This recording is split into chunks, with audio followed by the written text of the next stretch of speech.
ہم جو بیمار ہوتے ہیں، ہمیں کسی قسم کی جو تکلیف آتی ہے، جو ہم پر کوئی مصیبت آتی ہے نفس پر، یعنی چاہے وہ نفسیاتی تکلیف ہو، جو روحانی ہو، کوئی جسمانی ہو، ذہنی ہو، کسی بھی قسم کی کوئی کرب اور بے چینی اور انگزائٹی اور ڈپریشن اور کوئی بھی چیز جو انسان کے اوپر وارد ہوتا ہے، یا کسی چیز کے کھو جانے سے انسان کو جو تکلیف اور پریشانی آتی ہے، یا اپنے کسی پیارے کے اوپر جو دکھ تکلیف آتا ہے اس کی وجہ سے جو تکلیف لاحق ہوتی ہے، یا پھر یہ کہ انسان کہیں سے گر جاتا ہے، یا کوئی چوٹ لگ جاتی ہے، یا پھسل جاتا ہے، یا کسی وبا کا شکار ہو جاتا ہے، یا انسان کے جسم میں کسی قسم کا کوئی اضطراب، حتیٰ کہ کوئی خارش ہوتی ہے، یا پھر کسی طرح کی کوئی چبھن سی ہو جاتی ہے، یا کوئی پین شروع ہو جاتی ہے، کوئی بھی چیز جو ہمارے جسم میں ہوتی ہے یہ اللہ کے علم میں ہوتی ہے اور اللہ کے اذن سے ہوتی ہے، اور اللہ تعالیٰ کی کتاب میں یہ بھی لکھا ہوا ہے کہ کس انسان کو کس وقت کیا لاحق ہوگا،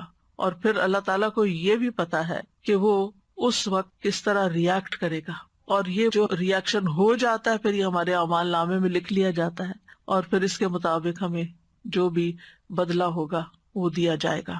اور یہ سب کچھ کیوں ہوتا ہے؟ آزمائش کے لیے، امتحان کے لیے، کہ انسان کرتا کیا ہے۔ یعنی اگر آپ کسی بھی چیز کو آبزرو کریں، بعض اوقات ہوتا ہے نا کہ کسی پیٹ کو آپ دیکھتے ہیں یا کوئی کیڑا مکوڑا دیکھتے ہیں تو آپ آبزرویشن شروع کر دیتے ہیں کہ اچھا میں اس کی طرف یہ چیز پھینکتی ہوں یا میں اس کو چھیڑتی ہوں تو یہ کرتا کیا ہے، تو پھر آپ کہتے ہیں یہ ادھر جائے گا، یہ یوں کرے گا، یوں کرے گا، تو آپ اس کو دیکھ دیکھ کے ایک طرح سے بعض اوقات انجوائے کر رہے ہوتے ہیں۔ تو ہم سب اسی طرح کیڑے مکوڑوں کی طرح زمین پر جو بھی اچھے برے ایکشن کر رہے ہیں نا وہ اللہ سبحانہ تعالیٰ کی نظر میں ہے۔ کسی ہمارے ایکشن پہ اللہ تعالیٰ خوش ہوتے ہیں اور کسی ہمارے ایکشن پہ اللہ تعالیٰ ناراض ہوتے ہیں، لیکن بہرحال وہ سب کچھ اس کے علم میں کچھ بھی چھپا ہوا نہیں۔ اور پھر اللہ تعالیٰ نے ہمارے اوپر فرشتے بھی مقرر کر رکھے ہیں، وَإِن كُلُّ نَفْسٍ لَمَّا عَلَيْهَا حَافِظٌ، کوئی جان ایسی نہیں جس پر ایک نگران نہیں کھڑا، وہ دیکھ رہا ہے کہ یہ کرتا کیا ہے انسان، اور پھر کرامن کاتبین لکھے چلے جا رہے ہیں اچھا برا جو بھی ہم کرتے ہیں۔ تو یہاں پر فرمایا الا فی کتاب من قبل ان نبرأها، وہ ایک کتاب میں لکھا ہوا ہے اس سے پہلے کہ ہم اس کو پیدا کریں۔ ہاں کا مطلب مصیبت ہے، یعنی نبرأها اس تکلیف کو پیدا کریں۔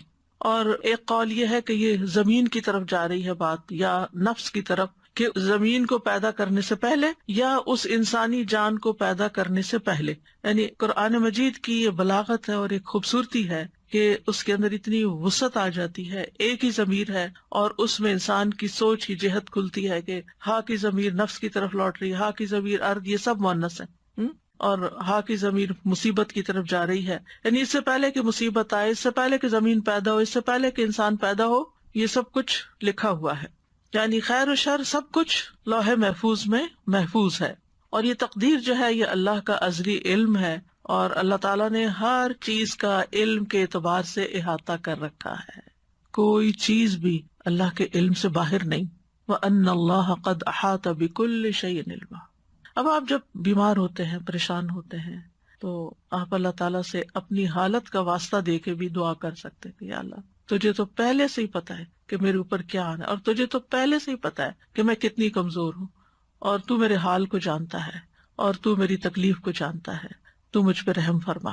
یعنی اللہ تعالیٰ سے انسان اس طریقے سے بھی دعا کر سکتا ہے، یعنی اللہ تعالیٰ کی صفت علم کا واسطہ دے کر، کیونکہ قرآن مجید میں آتا ہے وَلِلَّهِ الْأَسْمَاءُ الْحُسْنَىٰ فَادْعُوهُ بِهَا، تو ہمیں اللہ تعالیٰ کی اسماء و صفات کا واسطہ اور وسیلہ دے کر بھی اللہ تعالیٰ سے دعا کرنی چاہیے، جیسے انی مسنی الضر وانت ارحم الراحمین۔ بس اللہ تعالیٰ کی رحمت کی بات کر دی، اللہ تعالیٰ کی اس صفت کی بات کر دی کہ آپ تو بہت زیادہ رحم فرمانے والے ہیں۔ یعنی مطلب کیا ہے؟ اگر کسی کو کہا جائے آپ تو بہت سخی ہیں تو اس کا کیا مطلب ہے کہنے کا؟ یہ تعریف کوئی کیوں کر رہا ہے کسی کی؟ تاکہ وہ اپنی سخاوت کا اظہار کرے۔ تو اسی طرح اللہ تعالیٰ کی صفت رحمت کا جب ذکر کرتے ہیں تو اس کا مطلب یہ ہے کہ آپ تو اس کے مالک ہیں اور آپ کر سکتے ہیں۔ تو یہ چیز اگر انسان اللہ تعالیٰ کے بارے میں سوچے کہ ہر چیز کو جانتا ہے، ہر چیز کو، وَأَنْتَ عَلَّامُ الْغُیُوبِ، میں نہیں جانتا تو جانتا ہے، اور تو علام الغیوب ہے۔ قیامت تک جو کچھ ہونے والا ہے، جب سے پیدا ہوا جب تک ختم ہوگا، سب کچھ اس کے علم ہے۔ وَكُلَّ شَيْءٍ أَحْصَيْنَاهُ فِي إِمَامٍ مُبِينٍ، ایک واضح کتاب میں ایک کھلے رجسٹر میں ریکارڈ رکھا ہوا ہے.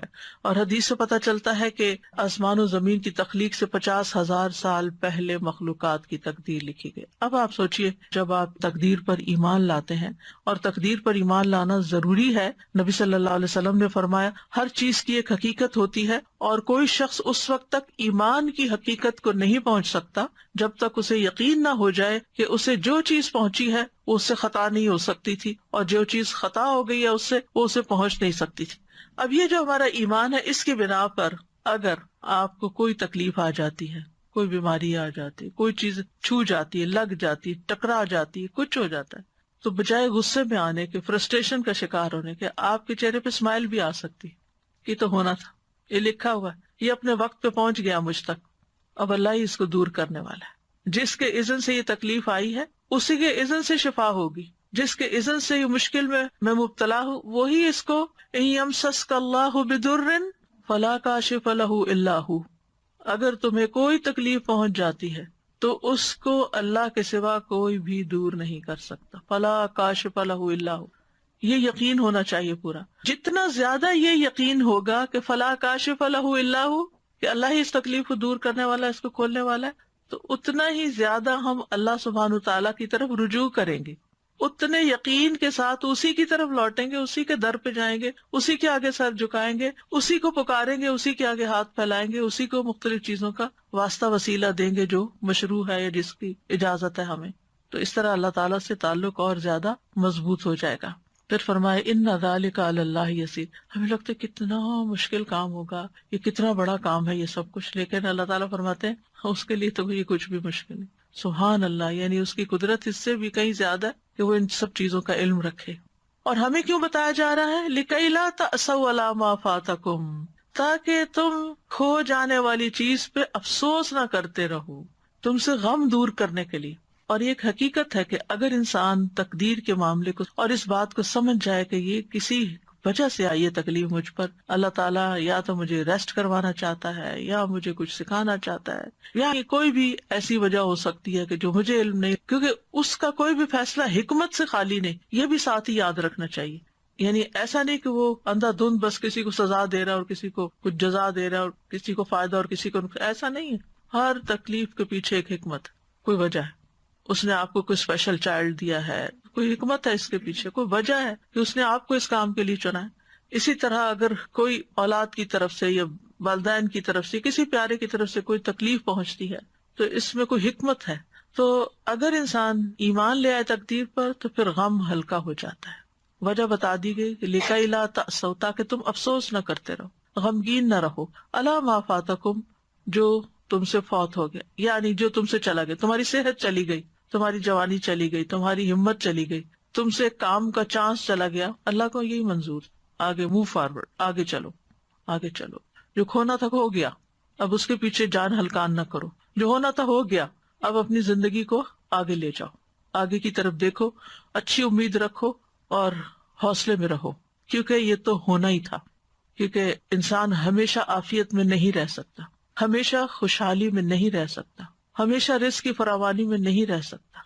یہ کمی بیشی ہوگی، اور جب ہو تو انسان اگر صرف اتنی بات سوچ لے کہ لکھا ہوا تھا، یہ تو ہونا تھا، مکتوب لکھا ہوا تھا، اور اللہ نے کیوں لکھا، پھر انسان اللہ سے بحث نہیں کرتا، اللہ کے علم اور اللہ کی قدرت کو چیلنج نہیں کرتا، بلکہ اللہ کے بارے میں اچھا گمان رکھتا ہے. آپ دیکھیں کہ اللہ سبحانہ تعالیٰ پر اعتراض کرنا کس کا کام تھا؟ جانتے ہیں نا ہم، یہ شیطان کا کام تھا. تو پھر ہم کتنے مزے سے مختلف چیزوں پر اعتراض شروع کر دیتے ہیں، واضح طور پر شیطان کے نقش قدم پر چل رہے ہوتے ہیں، واضح کلیئر کہ اللہ نے میرے ساتھ ایسا کیوں کیا، وائی می، یہ کیوں ایسا کیا. یہ آپ یاد رکھیں کہ یہ کیا ہے، یہ دراصل شیطان کے قدموں پر چلنا ہے، اس کی پیروی کرنا ہے، اس کے پیچھے جانا ہے. اور پھر دوسرا رویہ جو شیطانی رویہ ہوتا ہے، انا خیر منہ، وہ کیا ہے؟ تکبر والا. اور یہ تکبر والا رویہ یہ بھی اللہ کو ناپسند، یہ دونوں شیطانی رویے اللہ کو ناپسند ہے. وَلَا تَفْرَحُوا بِمَا آتَاكُمْ، اس پہ مت خوش ہو، مت اتراؤ، مت اکڑو جو اللہ نے تمہیں دیا ہے. یعنی اپنی کسی بھی اسکل پر، اپنی کسی ذہانت پر، اپنی کسی قابلیت پر، اپنے کسی کارنامے پر، اپنی کسی کامیابی پر. کیونکہ عام طور پر کیا ہوتا ہے، یعنی ذرا سے دوسروں سے کوئی بہتر کام کر لیتے ہیں تو پھر ہم دوسروں کو حقیر سمجھنا شروع کر دیتے ہیں. میں اس سے بہتر ہوں، مجھے زیادہ اچھا پکانا آتا ہے، مجھے زیادہ اچھا پڑھانا آتا ہے، مجھے زیادہ اچھا فلاں کام آتا ہے. یعنی کوئی بھی جو کام اپنی چاہے قابلیت ہو، یا میرے پاس یہ زیادہ اچھا ہے، میرے بچے زیادہ خوبصورت ہیں، میرے بچے زیادہ پڑھے لکھے ہیں، میرا گھر زیادہ اچھا ہے، میرا یہ. یعنی انسان کو جتنی بھی نعمتیں ملی ہیں پھر انسان ان پر اترائے نہیں، فخر نہیں کرے. اور اترانا کیا ہوتا ہے اور تکبر کیا ہوتا ہے؟ دوسروں کو حقیر سمجھنا. اپنی خوشی کا اظہار منع نہیں ہے کہ اللہ کا شکر ہے اللہ نے دیا. اگر اللہ نے دیا، اچھا لباس آپ نے پہنا ہے، اچھا گھر بنایا ہے آپ نے، اچھی گاڑی خریدی ہے آپ نے، کوئی حرج نہیں. کل بھی ہم نے حدیث پڑھی تھی کہ ایک نیک انسان کے لیے مال جو ہے وہ نقصان دہ نہیں ہے، کیونکہ وہ ہر چیز پر اللہ کا شکر ادا کرتا رہے گا اور ان نعمتوں میں دوسروں کو شریک کرتا رہے گا، ان نعمتوں کو پا کر خیر اور بھلائی کے کام کرے گا. انسان یاد رکھے کہ اس دنیا میں انسان کو نعمتیں بھی ملیں گی اور تکلیف بھی آئے گی، لیکن ہر حال میں مطلوب اور مقصود کیا ہے کہ انسان اللہ کا بندہ بن کر رہے. اکرمہ ابن عباس سے روایت کرتے ہیں کہ وہ اللہ کے فرمان اسی آیت کے بارے میں کہتے ہیں کہ ہر شخص غمگین ہوتا ہے اور خوش ہوتا ہے، لیکن مومن اپنی مصیبت پر صبر کرتا ہے اور خوشحالی پر شکر کرتا ہے. اس آیت میں ایک بات یاد رکھیں کہ اس کا یہ مطلب نہیں کہ اگر ہر چیز لکھی ہوئی ہے تو انسان کوشش نہ کرے. نہیں، کوشش بھی کرنا اللہ کے اذن سے ہے اور اللہ کا حکم ہے اور ہمیں اس پر ابھارا گیا ہے. وَأَن لَيْسَ لِلْإِنسَانِ إِلَّا مَا سَعَىٰ، کہ تمہیں کوشش کرنا، کیونکہ ہمیں تو نہیں پتا نا آگے کیا لکھا ہوا ہے، ہمیں نہیں پتا. تو ہمیں جو نعمتیں ملی ہیں اور جو وسائل ملے ہیں اور جو جسمانی قوت ملی ہے اس کے ساتھ اس دنیا میں رہتے ہوئے احرص علی ما ینفع، جو چیزیں فائدہ دیتی ہیں ان کی حرص کرے.